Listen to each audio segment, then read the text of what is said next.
اللہ پاک فرماتا ہے کنت کنزا مخفیا، میں ایک چھپا ہوا خزانہ تھا. فرمایا فأحببت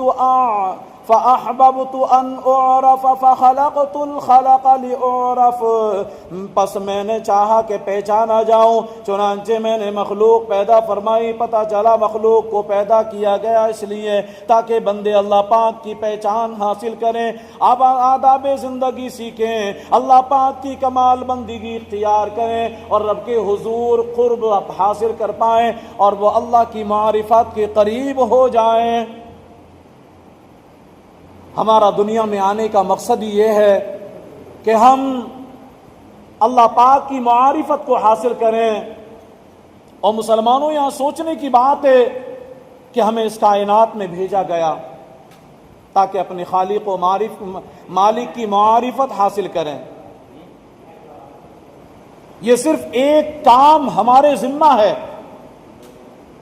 پھر یہ کام پورا کرنے کے لیے دیکھیے ہمارے لیے کیا کیا پروردگار عالم نے اہتمام فرمائے، ہمارے لیے کیا کیا چیز بنائی. زمین ہمارے لیے ہماری پیدائش سے پہلے بنائی گئی، آسمان کا شامیانہ ہمارے لیے تانا گیا، درخت ہمارے لیے لگائے گئے، پھول پتے باغات ہمارے لیے سجائے گئے، بڑے بڑے پہاڑ انسان کے لیے بنائے گئے، ٹمٹماتے ستارے یہ انسان کے لیے بنائے گئے، اربوں نوری سالوں پہلے پھیلی ہوئی کہکشائیں، پورا نظام شمسی، پھر زمین سے اگتے پودے، رنگا رنگ چیزیں، الگ الگ ذائقوں سے بھرپور پھل، یہ سب کچھ پروردگار عالم نے انسان کے لیے بنایا. سوچنے سمجھنے کے لیے عقل اللہ پاک نے انسان کو عطا فرمائی. اللہ پاک کی معرفت حاصل کر کے صرف اور صرف اسی سے محبت کرنے کے لیے دل عطا کر دیا گیا. پھر چونکہ صرف عقل کافی نہیں تھی لہذا انبیاء کرام علیہم الصلاۃ والسلام کو بھیجا تاکہ یہ لوگوں کو ہدایت سکھائیں، ہدایت کے راستے پر لائیں، کتابیں نازل فرمائیں، ہماری ہدایت کے لیے سارے سامان مہیا کیے گئے. ان سب کا اہتمامات کے ساتھ ہمیں عطا کرنا. اللہ پاک فرماتا ہے وَمَا خَلَقْتُ الْجِنَّ وَالْإِنسَ إِلَّا لِيَعْبُدُونَ،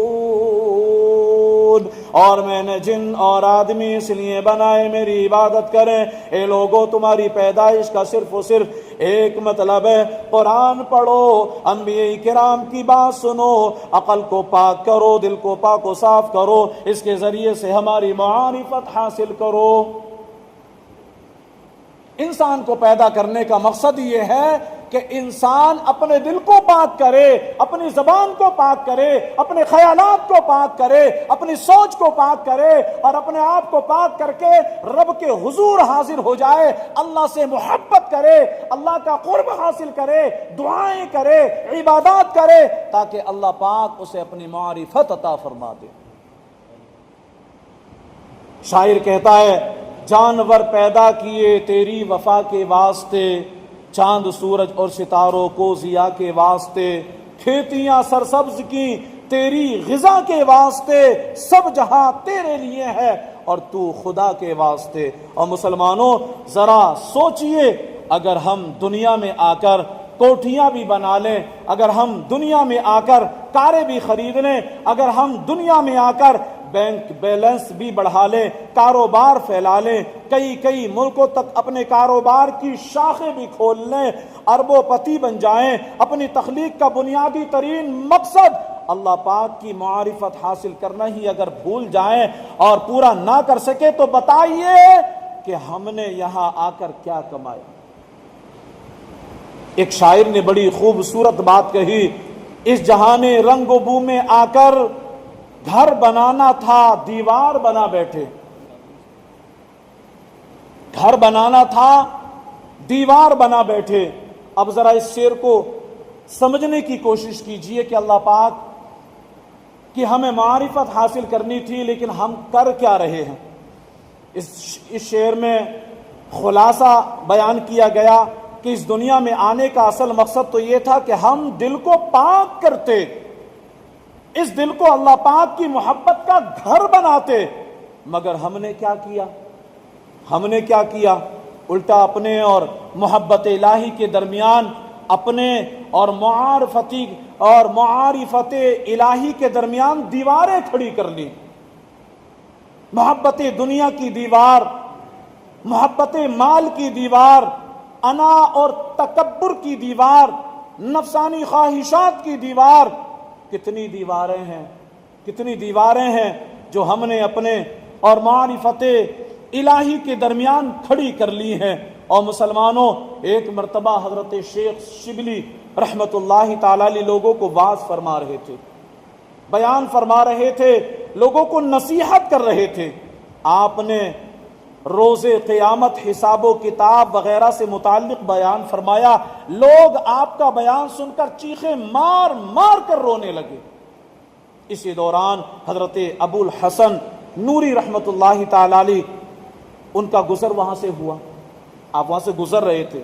آپ نے فرمایا، اے شبلی، قیامت کا حساب بہت طویل ہوگا، بہت لمبا ہوگا، اس کا خلاصہ صرف دو باتیں ہیں۔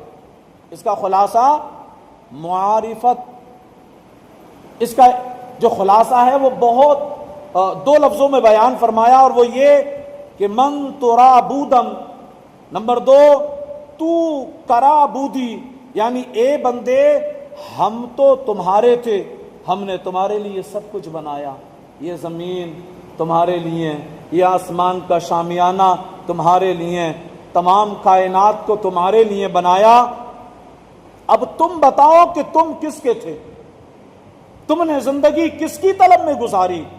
فلک کا تجھے شامیانہ دیا، زمین پر تجھے آب و دانہ دیا، ملے آبشاروں سے بیج حوصلے، پہاڑوں میں تجھ کو دیے راستے، یہ پانی ہوا اور یہ شمس و قمر، یہ موجے روا، یہ کنارہ بھور، یہ سردی، یہ گرمی، یہ بارش، یہ دھوپ، یہ چہرہ، یہ قد اور یہ رنگ و روپ، اور اس سب پر کتاب ہدا بھی دی، نبی بھی اتارے، شریعت بھی دی، غرض کے سبھی کچھ ہے تیرے لیے، بتا تو کیا تو نے میرے لیے، بتا تو کہ تو نے کیا کیا میرے لیے۔